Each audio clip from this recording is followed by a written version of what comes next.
Men fall in love with inconvenient women.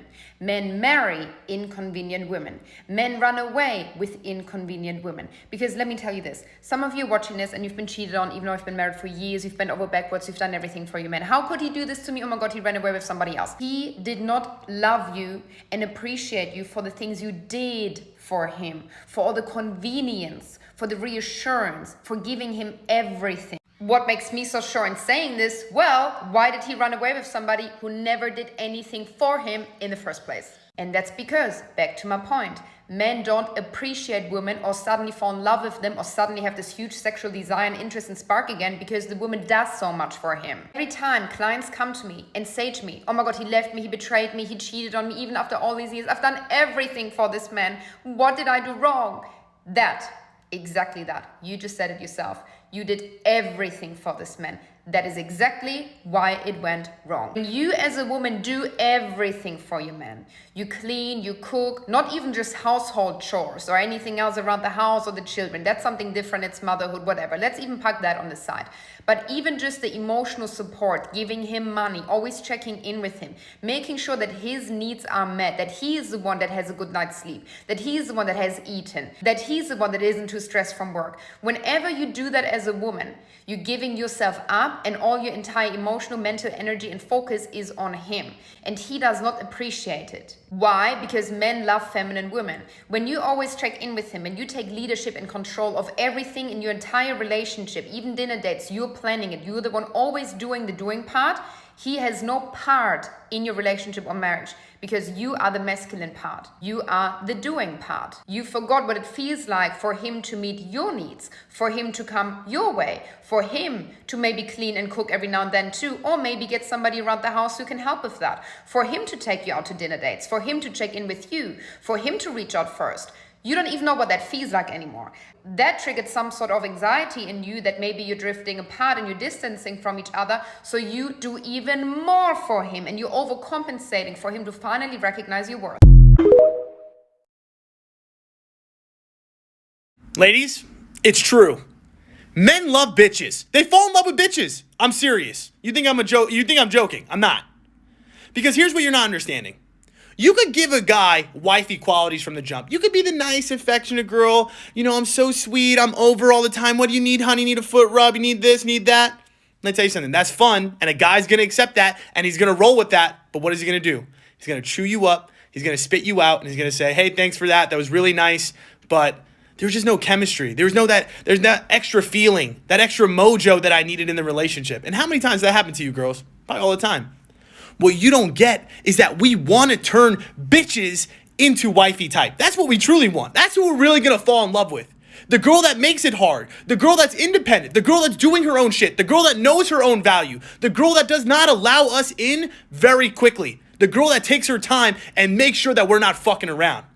That's the girl that we're going to fall in love with.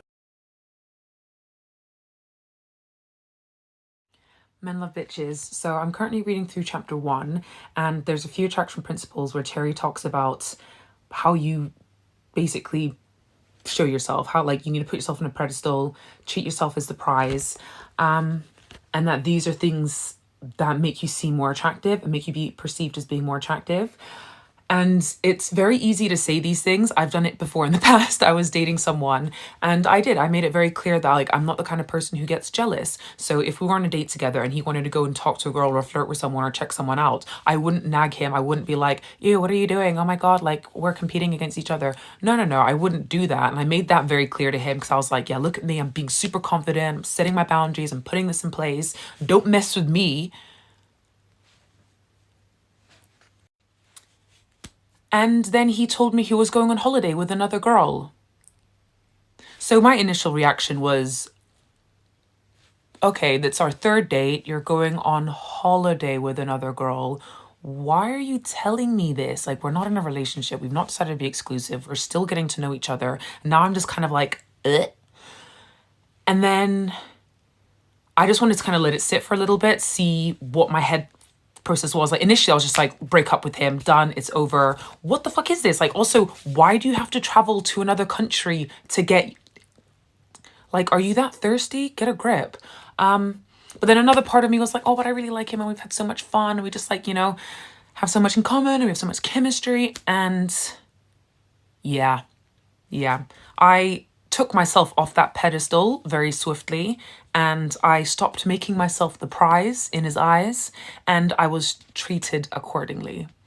It was not long until that collapsed and failed, because immediately he thought, I can literally tell this girl I'm going to go on holiday with another chick, and when I come back and I holler at her and I just say like, hey, what are you doing? What are you up to? You want to go do something? Want to have a date? She will accept it. So learn from me, yeah? Don't do what I did.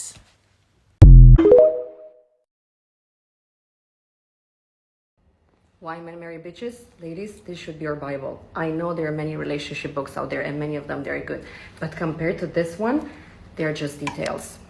Why do I recommend this book from a personal perspective? Well, because she is teaching women to be smart, confident, independent, to stand their ground, and very important, to set their boundaries. So essentially, she's teaching women how to be a high-value woman. And bitch, I know maybe she doesn't use the right terminology for a lot of women, but what she means by that, actually what she does not mean by that, is like by being a bitch is not like you have to be nasty, shitty, and obnoxious. No, like I said, the bitch is a high-value woman. Now, on the other side, we have the nice girl, what she's teaching us not to be. And the nice girl, that I think it's a diplomatic term to describe this woman, is less than smart, in my opinion. She is needy, she is clingy, she's desperate, she's insecure, she's over-emotional, and she's so desperate for that relationship. Moreover, the nice girl, she's all over him. She is a pleaser. She doesn't have any ambitions. She doesn't have any career perspective. She doesn't have a personal life, because remember, at the end, all she wants is that ring on her finger. And speaking about the ring, it's not a problem. Everybody wants the ring. There's nothing wrong with it. But don't forget to be independent. Have your own life. Make your money. Have your social group of friends. Live your life in a way that it shows clearly that you don't depend on him, that you are not all over him, and that he's not your last option in life, and definitely not your financial plan. And another reason that I love the book for is that she nails down so well the male point of view. So ladies, to finish this is a must read. This is a great investment in yourselves. This should be your Bible, and you should go through it not once, but at least 2 times, 3 times.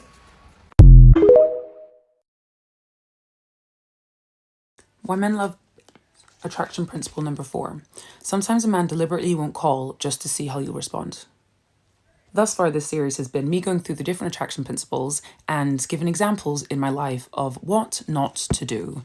So yeah, I'm just going to keep embarrassing myself because at this point, it was a long time ago and I don't really care. So another example of what not to do in this kind of a scenario. So you're in a situationship, or you're dating someone, or you're even in a relationship. That's this example. Dating someone, been about 2 years into the relationship, they started pulling away, and I was just like, oh my God, what's going on? Have I done something wrong? I haven't seen him in a week. You know, just like little things, you start freaking out. So what I did, sorry, I had to compose myself because this is so embarrassing. What I did is, I was a student at the time at university, and I had my calendar with like all my deadlines and things on it. And what I started to do was, because I wasn't seeing him that often, and I was wondering why I wasn't seeing him that often, I was like, am I being delusional? Am I being crazy? So I started putting on my calendar like little smiley faces for all the days that I did see him, and then just leaving it blank on the days I didn't, or just putting whatever else was in there. And I saw over a period of times that the smiley faces were getting fewer and fewer and fewer and fewer and fewer across each week. And I'd be like, I haven't seen you in ages. What are you up to? Why haven't I seen you? Why are you so busy? Oh my God, like clearly he wanted space. Clearly I was smothering him. Clearly he was pulling away. So what I could have done instead was just, live my own life to the fullest. Yes, be sad, but also just do other things other than obsess about him, which, I was young, I was in love, I didn't really know any better. But four so weeks later, he broke up with me. So yeah, when they pull away, let them. If they pull away and then they come back, you can have a discussion about how that makes you feel. Like, oh, I didn't really like how you pulled away.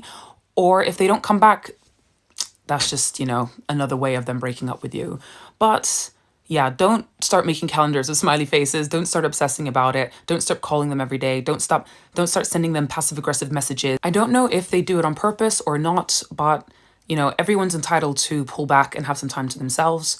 Obviously, in a healthy relationship, you would hope that the person would communicate this with you. In some cases, they don't. You're more than welcome to ask for some sort of an understanding, but just, ask them. If they don't give you a response, then they can just fuck off.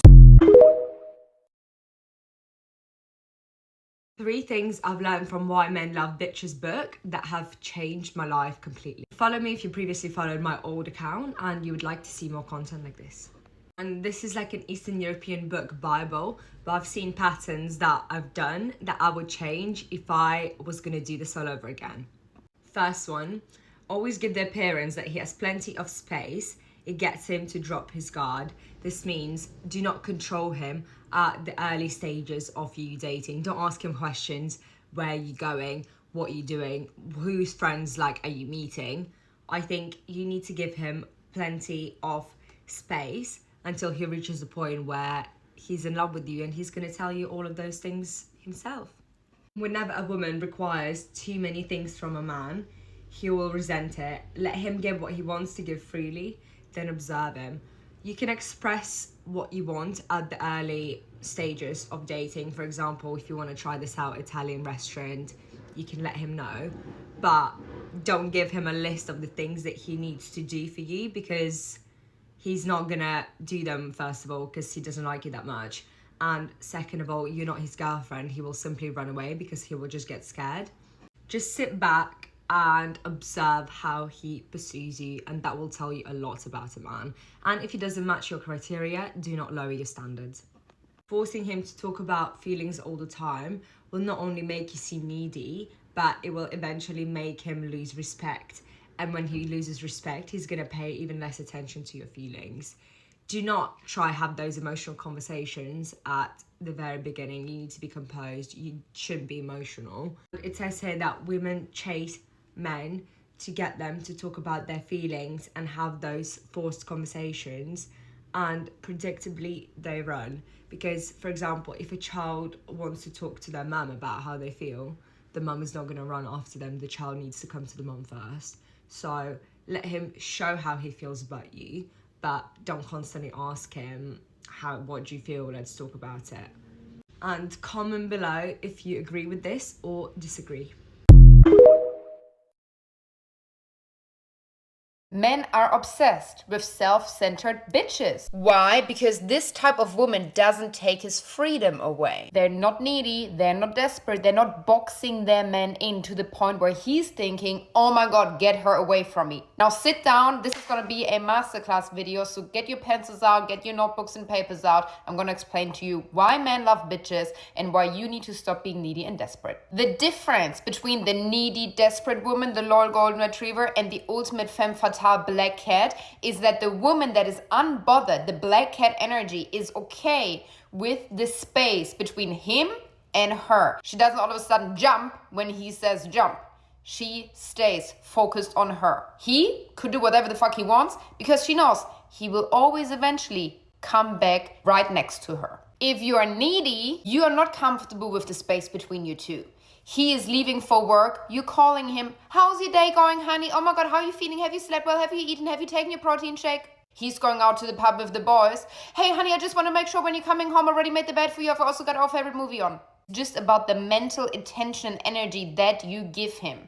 Men can sense when you are needy, when you're desperate, and when you're anxious, because you cannot live without them. You cannot stay comfortable in his absence. You cannot hold your own, because wherever he goes, you keep an eye out and you want to come his way. Where the unbothered ice queen, his dream girl, okay, the ultimate femme fatale, couldn't care less. She's over here doing her own thing, and no matter where he's floating around in the universe on this planet, she knows he will come back to her because she has something that he wants. She is independent out of the outcome of the relationship. She's not attached to him, and therefore he wants to come her way even more. If you want a more in-depth explanation, you can click the link in my bio. For $50, you get access to my online course where I explain everything I just given away, even more detailed, and give you in-depth solutions and strategies how to make him obsessed with you. Much love. Have a great day. Oh, you don't have to tell me twice, girlfriend. Welcome back to Why Men Love Bitches Boot Camp. First of all, I'm going to give you a little quiz on if you're too nice. Ready? Do you feel guilty when you say no, or do you say no and then second guess yourself? Do you often try to tell your partner that you want to be treated with respect? Do you find yourself bartering or negotiating for what you really need or want? Do you often pass up sleep or the need for personal time to meet his needs? Do you regularly see him on short notice or when it's convenient for him? Do Do you find that you repeat what you've asked for as though he didn't hear you the first time? After a fight, are you always the one to contact him or apologize? Do you find that you are much more affectionate than he is? Do you often feel depleted after he has been with you? Do you constantly want more attention or reassurance? If you've answered yes to 5 or more of these questions, you are giving far more than you are receiving. First of all, no judgment at all. I am someone who had a severe anxious attachment style. When they don't text, I'm like, oh my God, something's wrong. Also, it's an ADHD tendency to like really pay attention to all those little details and get anxious about that kind of stuff. I would tell myself like, I don't want to play games. Like, I'm not going to play the game where I wait an hour to text him or whatever. Like, if I'm around, I'm going to answer. I thought that was working, but no. If the nice girl leaves, she calls first to tell him where she'll be and what time she'll be back. Often she'll assure him that her cell phone's on and he can get a hold of her. The bitch lets him think about where she is every now and then. She lets him wonder if she's outside his reach by not reporting her whereabouts. Another scenario, he's seeming a little withdrawn and not talkative. The nice girl continually pries and asks, what are you thinking about? She worries he's pulling away.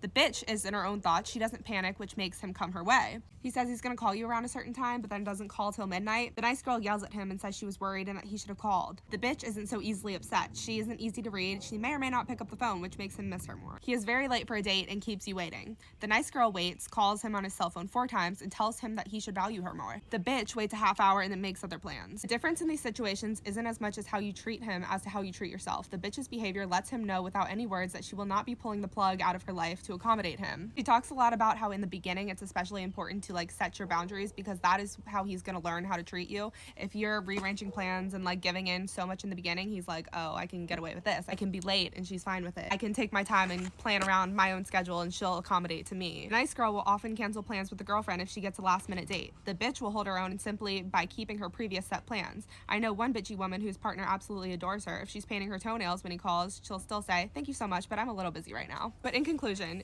it's not about playing games. It's about being so genuinely invested in yourself and what you're doing that you don't rearrange your schedule for anyone. You need to have your own boundaries and not bend your plans for a man, because do you ever see a man canceling his gym session or his haircut appointment to spend time with you? No. And girls do that all the time. Why should we do that for them when men don't do that for us? Nope. Okay, that's my lesson today. So I'm currently reading Why Men Love Bitches, and attraction principle number 1, anything a person chases in life runs away. And we've all heard the, I don't chase, I attract, and you repeat it to yourself and you're like, yeah, this is what I'm doing. But are you actually? Because, you know, everyone's definition of chase can be a little bit different. And it's not to say that you should never make the first move or send a text or reach out or initiate something. But when you put it out there, just let it be. If it doesn't come back, don't put more and more and more. It's like playing a match of tennis. You hit the ball over, you wait for the other team player to hit the ball back rather than you just like bombarding them with 20 tennis balls before they've had the chance to get back at you. So the reason why chasing is seen as such a negative thing and is quite off-putting to men, a lot of things in life, I guess, is that it seems like you lose value during this time. When you're trying so hard and you're putting so much effort into someone that you barely even know, they're just like, why are they doing the most? They must have a horrible life that they're trying to cling on to me, or they don't value themselves, or they're really desperate. Like, they don't even know me. Why are they doing the most? So yes, do not chase, attract. And yeah, just don't run that much into things. Just like, you know, do a little sprint, give it a go. If it doesn't work, next.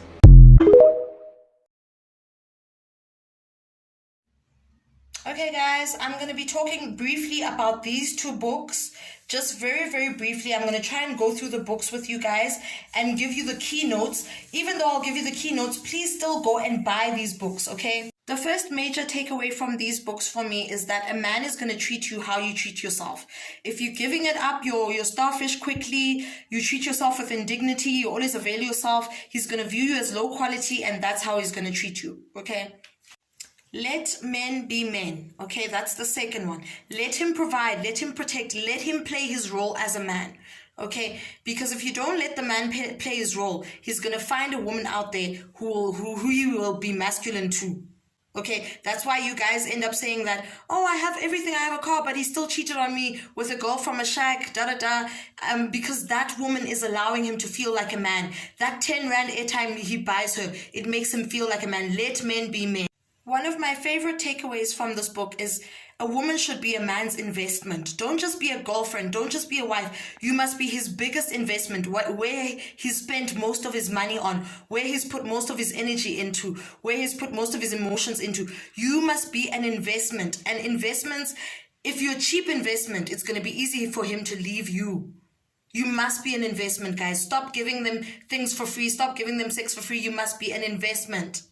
Another part I like about this book is when they say that a woman must have a life outside of the relationship. Don't be those people who dump your friends and dump your family ever since you got the new boyfriend. You've stopped going out with your friends. You've stopped liking to paint. You've stopped coming on TikTok. You just now center your whole life around this man. Have your own life. Have your own passions outside of a man. And the last thing I'm going to share is that they say here you must never tell a man your true intentions, which is that you want to get married, you want to have kids.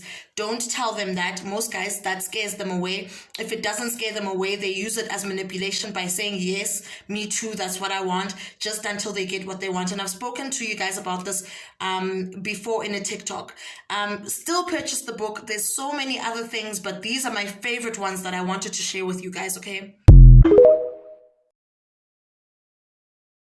If you are needy and desperate, let me share you a line from this book. It says here, try not to say things such as, why haven't you called me? Or why haven't I heard from you in a week? Instead, you have to act like you didn't even notice it.